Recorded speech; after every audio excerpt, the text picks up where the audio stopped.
សួស្តីអ្នកនរគ្នាធ្លាប់ឆ្លងអត់ថា Wait, តើនៅពេលដែល what? កុំព្យូទ័រជាច្រើនអាចចែករំលែកឯកសារម៉ាស៊ីនបោះពុម្ពឬក៏សូម្បីតែការចូលប្រើប្រាស់អ៊ីនធឺណិតរួមគ្នានៅក្នុងពេលតែមួយបានដូចម្តេចនេះវាតាក់ទងជាមួយនឹងប្រព័ន្ធសំខាន់មួយនៅក្នុង network គឺប្រព័ន្ធប្រតិបត្តិការបណ្ដាញឬក៏ network operating system ឬក៏ NOS ថា NOS នេះវាជាអ្វីប្រព័ន្ធប្រតិបត្តិការបណ្ដាញ NOS វាគឺជាប្រព័ន្ធប្រតិបត្តិការឯកទេសដែលត្រូវបានរចនាឡើងដើម្បីគ្រប់គ្រងនិងសម្របសម្រួលទំនាក់ទំនងរវាងឧបករណ៍ជាច្រើននៅក្នុងបណ្ដាញមួយមិនដូចប្រព័ន្ធប្រតិបត្តិការដើមដែលផ្ដោតទៅលើការគ្រប់គ្រងធនធានរបស់កុំព្យូទ័រតែមួយ NOS ត្រូវបានបង្កើតឡើងដើម្បីដោះស្រាយភាពស្មុគស្មាញនៃបរិយាកាសបណ្ដាញរួមទាំងការចែករំលែកធនធានសុវត្ថិភាពនិងទំនាក់ទំនងអន្តរឧបករណ៍ជារួម NOS ដើរតួនាទីជាប្រព័ន្ធគ្រប់គ្រងកណ្ដាលសម្រាប់បណ្ដាញបើកឧបករណ៍ទំនាក់ទំនងចែករំលែកឯកសារនិងធនធាននិងសម្របសម្រួលសកម្មភាពផ្សេងៗវាផ្ដល់នូវ protocol សេវាកម្មនិងមុខងារចាំបាច់ដើម្បីបង្កើតបរិយាកាសបណ្ដាញដ៏ស្អិតរមួតនិងមុខងារផ្សេងទៀត Key Feature នៃ NOS ផ្ដល់នូវមុខងារជាច្រើនដែលត្រូវបានរចនាឡើងដើម្បីគ្រប់គ្រងនិងបង្កើតប្រសិទ្ធភាពនៃប្រតិបត្តិការបណ្ដាញហើយ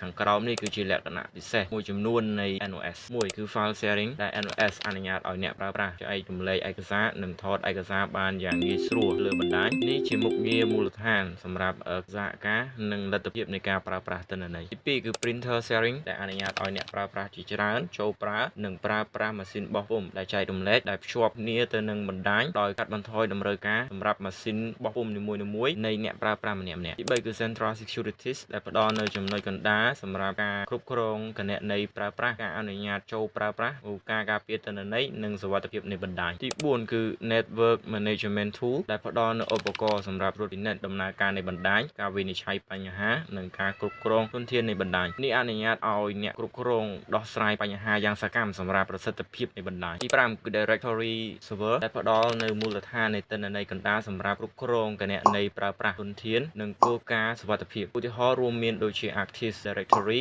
និង LDAP ជាដើមទី6គឺ Remote Access ដែលអនុញ្ញាតឲ្យអ្នកប្រើប្រាស់ដែលមានការអនុញ្ញាតចូលប្រើប្រាស់ធនធានបណ្ដាញពីទីតាំងដាច់ស្រយាលធ្វើឲ្យមានភាពបត់បែននិងផលិតភាពទី7គឺ Backup និង Recovery ដែលជួយសម្រួលដល់ការបម្រុងទុកការសង្គ្រោះទិន្នន័យបណ្ដាញធានាការការពារទិន្នន័យនិងបន្តការអាជីវកម្មនៅក្នុងករណីដែលមានការបរាជ័យទី8គឺ Routing និង Switching នៅក្នុង NOS មានឧបករណ៍ដូចជា Router និង Contact ដែលមានលក្ខណៈពិសេសនិងសារៈសំខាន់សម្រាប់ការដឹកនាំចរាចរណ៍បណ្ដាញប្រកបដោយប្រសិទ្ធភាពទី9គឺ Resource Allocation ដែលគ្រប់គ្រងការបែងចែកធនធានបណ្ដាញដូចជាកម្រិតបញ្ជូននិងការផ្ទុកដើម្បីធានាបាននូវការប្រើប្រាស់ដោយយុត្តិធម៌និងប្រកបដោយប្រសិទ្ធភាព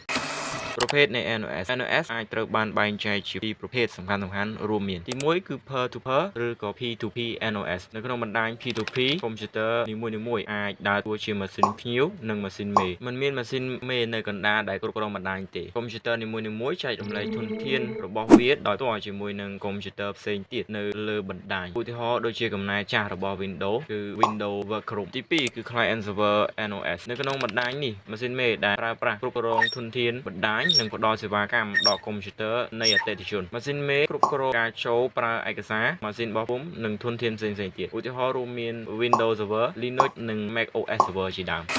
ឧទាហរណ៍សំខាន់មួយចំនួននៃ NOS ប្រព័ន្ធ NOS ត្រូវបានរចនាឡើងដើម្បីគ្រប់គ្រងធនធានបណ្ដាញប្រកបដោយប្រសិទ្ធភាពផ្ដល់ការគ្រប់គ្រងការចូលប្រើរបស់អ្នកប្រើប្រាស់និងធានាការទំនាក់ទំនងប្រកបដោយសុវត្ថិភាពរវាងឧបករណ៍ខាងក្រោមនេះគឺជា NOS ដែលពេញនិយមនិងប្រើប្រាស់យ៉ាងទូលាយនៅក្នុងពិភពលោកទី1គឺ Windows Server ដែលជាម៉ាស៊ីនភ្ញៀវដ៏ពេញនិយមមួយដែលត្រូវបានបង្កើតឡើងដោយ Microsoft វាផ្ដល់នូវមុខងារជាច្រើនរួមទាំង Active Directory សេវាកម្មឯកសារនិងបោះពុម្ពនិងសមត្ថភាពនៃម៉ាស៊ីនមេនៃគេហទំព័រទី2គឺ Linux ដែលជាប្រព័ន្ធប្រតិបត្តិការបើកចំហដែលអាចកំណត់រចនាសម្ព័ន្ធជា NOS ដែលមានអានុភាពការចែករំលែកដូចជា Ubuntu Server CentOS Red Hat Enterprise Linux ដែលត្រូវបានគេប្រើទូទៅសម្រាប់កម្មវិធីម៉ាស៊ីនមេទី3គឺ Mac OS Server ដែលជាប្រព័ន្ធប្រតិបត្តិការម៉ាស៊ីនមេរបស់ Apple ត្រូវបានរចនាឡើងសម្រាប់បណ្ដាញដែលមានមូលដ្ឋានលើ Mac OS វាផ្ដល់នូវលក្ខណៈពិសេសដូចជាការចែករំលែកឯកសារសេវាកម្មគេហទំព័រនិងឧបករណ៍សហការផ្សេងទៀតទី4គឺ Novo Network ដែលជា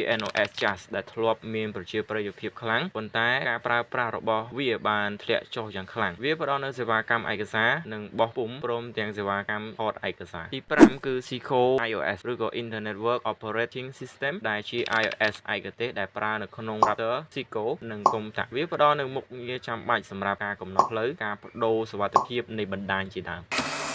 តួនាទីរបស់ NOS នៅក្នុងទំនាក់ទំនងនៃបណ្ដាញ NOS ដើរតួនាទីយ៉ាងសំខាន់នៅក្នុងការគ្រប់គ្រងការបើកការទំនាក់ទំនងរវាងឧបករណ៍ជាច្រើនដែលភ្ជាប់ទៅលើបណ្ដាញមួយវាធានាថាអ្នកប្រើប្រាស់កម្មវិធីនិងធនធានដូចជាម៉ាស៊ីនបោះពុម្ពម៉ាស៊ីនមេនិងឯកសារអាចធ្វើការអន្តរកម្មប្រកបដោយប្រសិទ្ធភាពនិងសុវត្ថិភាពវាផ្ដល់នៅមុខងារសំខាន់ៗដូចខាងក្រោមទី1គឺ Protocol Support ដែល NOS គាំទ្រវិធីការបណ្ដាញផ្សេងៗដូចជា TCP IP HTTP FTP និង SMTP ដែលអនុញ្ញាតឲ្យឧបករណ៍ទំនាក់ទំនងដោយប្រើវិធីសាស្ត្រទំនាក់ទំនងស្តង់ដារទី2គឺ Data Routing នៅក្នុងបណ្ដាញដែលមាន router NOS ទទួលខុសត្រូវនៅក្នុងការបញ្ជូនកញ្ចប់ទិន្នន័យរវាងបណ្ដាញផ្សេងៗគ្នាដោយធានាថាទិន្នន័យទៅដល់គោលដៅដែលបានគ្រោងទុកទី3គឺ Network Service ដែល NOS ផ្ដល់នូវសេវាកម្មបណ្ដាញដែលសំខាន់ដូចជា DNS ឬក៏ Domain Name System សម្រាប់ដោះស្រាយឈ្មោះនៃដែនទៅជាអាសយដ្ឋាន IP DHCP ឬក៏ Dynamic Host Configuration Protocol សម្រាប់កំណត់អត្តសញ្ញាណ IP ដោយស្វ័យប្រវត្តិទៅជាឧបករណ៍និង NTP